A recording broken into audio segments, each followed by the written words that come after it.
Praise the Lord. വേഗം വരുന്നവനായ നമ്മുടെ കർത്താവായ യേശുക്രിസ്തുവിൻ്റെ നാമത്തിൽ എൻ്റെ സ്നേഹവന്ദനങ്ങളെ ഞാൻ അറിയിക്കുന്നു. 1 കൊരിന്ത്യർ 1-ാം 26-ാം വാക്യം. സഹോദരന്മാരെ, നിങ്ങളുടെ വിളിയെ നോക്കുവിൻ. ലോക അഭിപ്രായപ്രകാരം ജ്ഞാനികൾ ഏറെയില്ല, ബലവാന്മാർ ഏറെയില്ല, കുലീനന്മാരും ഏറെയില്ല. ഹല്ലേലൂയ. കർത്താവ് പറയുന്നു, നിങ്ങളുടെ വിളിയെ നോക്കുവിൻ. ഇന്ന് പകൽക്കാലവും പരിശുദ്ധാത്മാവ് ഈ ഒരു വചനം നമ്മോട് പറയുമ്പോൾ തന്നെ നമ്മെക്കുറിച്ചുള്ള ദൈവത്തിൻ്റെ പദ്ധതികളെക്കുറിച്ച് നാം അറിവുള്ളവരായിരിക്കണം എന്നത്രേ ദൈവം നമ്മെക്കുറിച്ച് ആഗ്രഹിക്കുന്നത്. നമ്മെ വിളിച്ച ദൈവം ആരെന്ന്, നമ്മുടെ വിളിയുടെ പ്രത്യേകത എന്തെന്ന് നാം തിരിച്ചറിയുമ്പോൾ നമ്മുടെ ജീവിതത്തിൽ ആ ഒരു വ്യത്യാസത്തെ പരിശുദ്ധാത്മാവ് കൊണ്ടുവരും. ഇവിടെ പറയുന്നു, ഹല്ലേലൂയ, സഹോദരന്മാരെ, നിങ്ങളുടെ വിളിയെ നോക്കുവീൻ. നിങ്ങളുടെ വിളിയെ നിങ്ങളൊന്ന് നോക്കണം. എന്താ നിങ്ങളുടെ വിളിയുടെ പ്രത്യേകത? ഫിലിപ്പിയ ലേഖനത്തിൽ നാം ഇങ്ങനെ വായിക്കുന്നു, ഇത് പരമവിളിയ, കർത്താവിൻ്റെ പദ്ധതിക്ക് വേണ്ടിയുള്ള ഉയരത്തിൽ നിന്നുള്ള വിളിയ. ഇത് ഭൂമിയിൽ നിന്നുള്ളൊരു വിളിയല്ല, ഈ ഭൂപരപ്പിലെ വിളിയല്ല, ഇത് സ്വർഗീയമായ വിളിയ. സ്വർഗീയ ഓഹരിക്ക് വേണ്ടി സ്വർഗീയനായ ദൈവമത്രേ നമ്മെ വിളിക്കുന്നത്. നമ്മെ വിളിച്ചത് ഒരു മനുഷ്യനല്ല. ഹല്ലേലൂയ, ഇത് ഉന്നതത്തിൽ നിന്നുള്ളൊരു വിളിയ. നഥനയേലിനെ ദൈവം വിളിക്കുമ്പോൾ നഥനയേലിനോട് ദൈവം പറഞ്ഞു, നീ അത്തിയുടെ കീഴിൽ ഇരിക്കുമ്പോൾ തന്നെ ഞാൻ നിന്നെ കണ്ടു. നീ അത്തിയുടെ കീഴിൽ നീ ഇരുന്ന സമയത്ത് തന്നെ നിന്നെ കണ്ട് നിന്നെ വിളിച്ച ദൈവം ഞാനാ. ഹല്ലേലൂയ. അപ്പോസ്തലനായ പൗലോസ് തൻ്റെ ജീവിതത്തിലെ വലിയ വ്യതിയാനത്തിന് ശേഷം ആ ഒരു വിളിയെ തിരിച്ചറിഞ്ഞു. ഹല്ലേലൂയ. താൻ ഗലാത്യ ലേഖനത്തിൽ പറയുന്നു, എൻ്റെ അമ്മയുടെ ഉദരത്തിൽ വെച്ച് എന്നെ വിളിച്ചു. അപ്പോസ്തല പ്രവൃത്തികൾക്കകത്ത് പറയുന്നത്, ഡമസ്കോസിൻ്റെ പടിവാതിക്കൽ വെച്ച് എന്നെ വിളിച്ചു. ഹല്ലേലൂയ. ഗലാത്യ ലേഖനത്തിൽ പറയുന്നു, അമ്മയുടെ ഉദരത്തിൽ വെച്ച് ജനനത്തിൽ തന്നെ എന്നെ വിളിച്ചു. ഹല്ലേലൂയ. കുറച്ചുകൂടെ കടന്നു കഴിഞ്ഞപ്പോൾ അദ്ദേഹം ആത്മനിറവിൽ എഫേസ്യ ലേഖനം എഴുതിയപ്പോൾ പറഞ്ഞു, അല്ല, ലോകസ്ഥാപനത്തിന് മുമ്പേ എന്നെ വിളിച്ചു. എൻ്റെ വിളി ഒരു സാധാരണ വിളിയല്ല, ഇത് ഉന്നതമായ സ്വർഗീയമായ വിളി അത്രേ. പ്രിയരെ, ഇന്ന് പകൽക്കാലവും ഈ വചനം നിങ്ങളെ വിളിക്കുമ്പോൾ നിങ്ങൾ ഒരു കാര്യം മനസ്സിലാക്കണം, നിങ്ങളുടെ വിളി സ്വർഗീയമായ പരമവിളി അത്രേ. 2, നിങ്ങളുടെ വിളി അത്ഭുതവും അതിശയവും അത്രേ. നിങ്ങളെക്കുറിച്ചുള്ള ദൈവത്തിൻ്റെ പദ്ധതി, നിങ്ങളെ വിളിച്ച ദൈവം അത്ഭുതകരമായും അതിശയകരമായും വിളിച്ചിരിക്കുന്നു.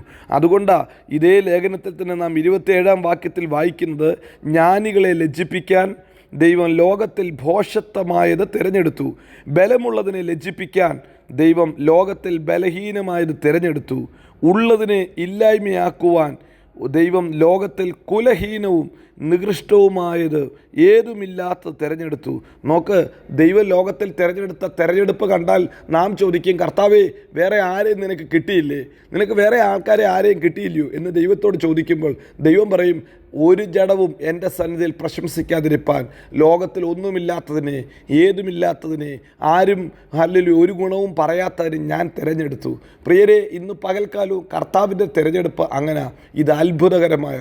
നാം പലപ്പോഴും ചിന്തിക്കും, ഈ മനുഷ്യനെ കൊണ്ട് ഇതൊക്കെ പറ്റുമോ? ഈ മനുഷ്യന് ഈ ഒരു പൊസിഷനിലേക്ക് വരാൻ പറ്റുമോ? ഈ മനുഷ്യനെ കൊണ്ട് ഈ ഒരു വേല ചെയ്യാൻ പറ്റുമോ?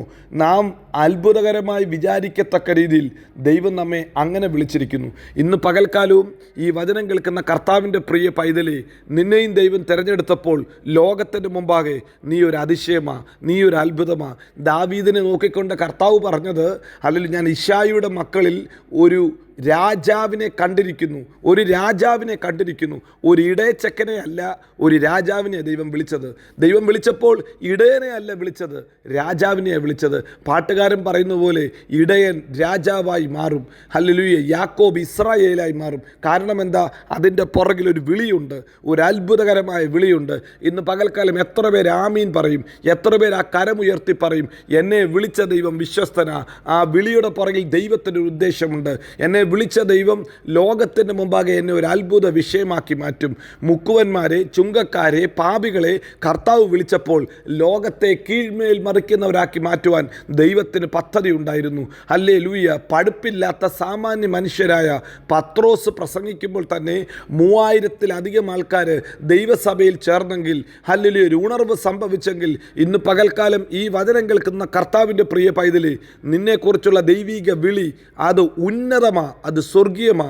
2, നിന്നെക്കുറിച്ചുള്ള ദൈവത്തിൻ്റെ വിളി അത് അതിശയവും അത്ഭുതവുമാണ്. 3, എന്താ ദൈവത്തിൻ്റെ പ്രത്യേകത? ആ വിളിയുടെ പ്രത്യേകത, ഈ വിളി ചുമ്മാതെ വിളിച്ച് വിടുന്ന വിളിയല്ല, ഈ വിളി നിന്നെ രൂപാന്തരപ്പെടുത്തുന്ന വിളി അത്രേ. അപ്പോസ്തലനായ പൗലോസ് തിമോഥെയോസിന് ലേഖനം എഴുതിയപ്പോൾ ഇങ്ങനെ പറഞ്ഞു, ഹല്ലേലൂയ, എന്നെ വിളിച്ച ദൈവം തൻ്റെ വേലയ്ക്ക് കൊള്ളാവുന്നവനെന്ന് കണ്ടു. ലോകം നോക്കിയപ്പോൾ ഒരു ഗുണവും കണ്ടു കാണത്തില്ല. ലോകം നോക്കിയപ്പോൾ പറഞ്ഞു, ഇവൻ ദൂഷകനാ, ഇവൻ കൊലപാതകിയാ, ഇവൻ സഭയെ മുടിക്കുന്നവനാ. അങ്ങനെ പലതും പൗലോസിനെ കുറിച്ച് കണ്ടു കാണും. കർത്താവ് പറഞ്ഞു, ഞാൻ ഇവനെ വിളിച്ചപ്പോൾ ഇവൻ കൊള്ളാവുന്നവനെന്ന് ഞാൻ കണ്ടു. അത് കാണുക മാത്രമല്ല, ഹല്ലേലൂയ, അപ്പോസ്തലനായ പൗലോസ് തിമോഥെയോസിന് പറയുന്നു, തൻ്റെ വേലയ്ക്ക് വിളിച്ച ദൈവം അതിനുള്ള ശക്തി തന്നു. ഹല്ലേലൂയ, പലർക്കും അത്ഭുതമായിരുന്നു. ഇതെങ്ങനെ ചെയ്യാൻ പറ്റും? ഇതിൻ്റെ ശക്തി കർത്താവ് തന്നു. എനിക്ക് ശക്തി തന്ന ക്രിസ്തുവേശു എന്ന കർത്താവ് എന്നെ വിശ്വസ്തനെന്ന് എണ്ണി. കണ്ടോ, എന്നെ വിളിച്ച ദൈവം. ഹല്ലേലൂയ, 1 തിമോഥെയോസ് 1-ാം അധ്യായത്തിൻ്റെ 12-ാം വാക്യത്തിൽ നാം അത് വായിക്കുന്നു. എനിക്ക് ശക്തി നൽകിയ ക്രിസ്തുയേശു, എനിക്ക് ശക്തി നൽകിയ ക്രിസ്തുവേശു. എത്ര പേർക്ക് പറയാൻ സാധിക്കും, എന്നെ വിളിച്ച ദൈവം ആ വേല ചെയ്യാനുള്ള ശക്തിയും എനിക്ക് തന്നു. ഈ വിളിയുടെ പ്രത്യേകത ഇങ്ങനെ, ഹല്ലേലൂയ, വിളിച്ചിട്ട് ആ വിളിക്കൊത്തവണ്ണം നമ്മെ ബലപ്പെടുത്തും. നമ്മെ സ്വർഗീയമായ വിളിക്ക്, അത്ഭുതകരമായ വിളിക്ക്, അതിശയകരമായ വിളിക്ക് ഓഹരിക്കാരാക്കുവാൻ തക്കവണ്ണം നമുക്കതിനുള്ള ശക്തി തരുന്നവനത്രേ നമ്മുടെ ദൈവം. പ്രിയരെ, നമ്മുടെ വിളിയെ ഒന്ന് നോക്കണം. ഇത് ലോകത്തിൻ്റെ അഭിപ്രായ പ്രകാരം, മനുഷ്യൻ്റെ ചിന്തപ്രകാരം അത്ഭുതകരമായിരിക്കും, അതിശയകരമായിരിക്കും. ഈ ദൈവം വിശ്വസ്തൻ, വാക്കുമാറാത്ത ദൈവം. അവൻ നമ്മെ എല്ലായിടത്തും എല്ലായ്പ്പോഴും ക്രിസ്തയേശുവിൽ ജയോത്സവമാക്കി നടത്തും. God bless you. Amin, Amin.